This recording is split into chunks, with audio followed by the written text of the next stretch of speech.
opinion. But Planned Parenthood Gulf Coast has never done IVD device studies on placental material or fetal material. I can't answer for whether or not that's been done in the whole history of Planned Parenthood Gulf From Coast. 2006 to present? No. Okay. Going back to, just looping back to now, and let me just make sure, I want to clarify our timeline too. I know you had said when you first started in 2006 you had 2 research coordinators and a research assistant. How did that staff progress from 2006 to present? There have been multiple changes, so I'd need a timeline. Sure. Well, from 2006 to, did you, how has that team changed in its composition since 2006? Just walk me through. Objection vague, calls for narrative, overbroad. I would have to specify each individual staff and what has happened back and forth in terms of changing staff and promoting staff. It would be... I mean more in terms of the roles that they're playing. So about how many people on the team? You had 3 people on the team in 2006. How many people on the team, or when did you expand that team next? Objection vague. There was 1 more person added, and I cannot remember the year specifically. And then how large is the team today? 4. About 4, okay. Now, going back to so we can go to the fetal tissue studies. The amphioxus, is that how it's pronounced? So the amphioxus study.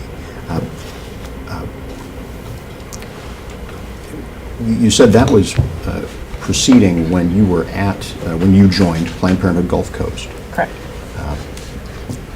When did that study begin? Objection vague, calls for speculation. My recollection of the startup documents, the earliest date that I have a recollection of seeing anything was 2004. And then what personnel were involved from amphioxus in the study that you recall? Objection, lacks foundation, calls for speculation. Vague. Well, here, I'll re-ask just to make sure we get all our lawyer stuff right. Did you work with staff from amphioxus? Correct. And who did you work with?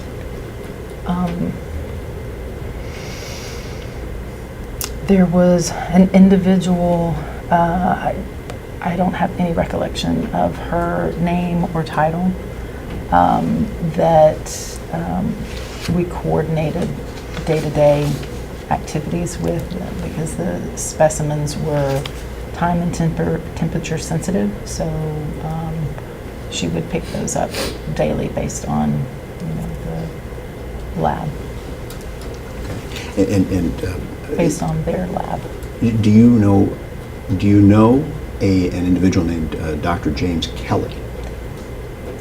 I think that name was associated with amphioxus. I don't know his specific role. I don't recall his specific role. Okay. And then, and let me just moving you back from 2006 backwards. When you were at Baylor College of Medicine, what types of research were you involved with there? Objection, overbroad, vague. Primarily investigational drug studies, more NIH grants. Were you involved in any fetal tissue related studies? No. Okay. Did you know of anybody involved in fetal tissue related studies? Objection, vague, relevance. I don't have any recollection of anyone conducting any fetal tissue studies at Baylor. Now, with the amphioxus studies, what materials? Let's walk through this a little bit. What products or specimens was Planned Parenthood Gulf Coast providing amphioxus as part of that study? Fetal tissue. Okay. And when you say fetal tissue, what do you mean? Can you be more specific? Sure. So for instance, were Amphioxus staff on site at Planned Parenthood Gulf Coast when fetal tissue was being collected? Objection, vague. No. People would pick up the samples at the end of the day after clinic, after they had been collected, but there were no Amphioxus people on site while I was there. Okay. And then what would they collect at the end of the day, those Amphioxus staff? Objection, asked and answered. And let me just, so you had said fetal tissue. I guess I'm asking, what particular parts of the fetus or of the fetal tissue would they collect? They collected the products of conception in its entirety in a specimen container. Okay. And you had said there was a temperature control issue. So what was done to, or from the time the products of conception were collected until they were picked up, what was the environment for those products of conception? They were picked up in a cooler, igloo cooler with a biohazard container, biohazard sticker on the front of it. Okay. And then what did Planned Parenthood, how did Planned Parenthood Gulf Coast treat those specimens from the time they were collected until the time they were retrieved by the Amphioxus staff? Objection, vague, relevance. I don't have a recollection of all of the specifics involved in the what the abortion facility did with the sample on their end. I don't I recall Lax the- Foundation. Sure. I didn't know if they had kept it temperature controlled in between the time of collection and the time of retrieval.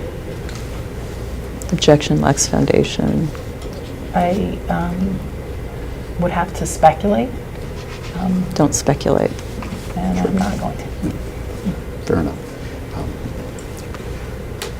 Okay. So, and I, again, in trying to understand how this works, I'm trying to get more at the mechanics of things, and so you had said, well, hey, they take the entirety of the products of conception specimen cup. That's, in terms of understanding how that works, that helps me to piece together what's occurring. Now, from that part of the process, how old were the fetuses for that particular study, the Amphioxus study? Objection, vague, overbroad, calls for an expert opinion, Lax Foundation.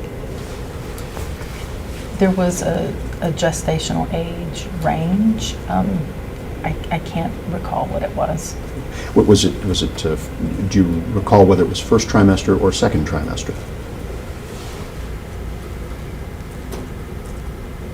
It would have to be first trimester because at the time the facility was not performing second trimester abortions. Okay. And then the method of abortion, what sort of method of abortion would have been used for those for that study? Objection, vague, I calls for a medical opinion, Lax Foundation. Yeah, you can answer. I don't know. Then, did you review the contract with Amphioxus? During my first 2 weeks at the organization, my predecessor and I sat and reviewed some documents specific to the Amphioxus study, and she provided a training specific to fetal tissue collection. Okay. And what sorts of training in terms of fetal tissue collection did she provide during those first 2 weeks? Can you repeat that? I'm sorry, question? Training in terms of fetal tissue collection. In those first 2 weeks. Thank you. There was a website that was bookmarked that listed state by state the regulations around fetal tissue.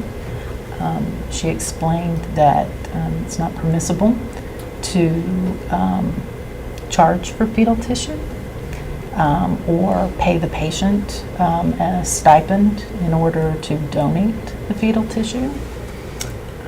She, again, reiterated the variations on that on a state-by-state basis.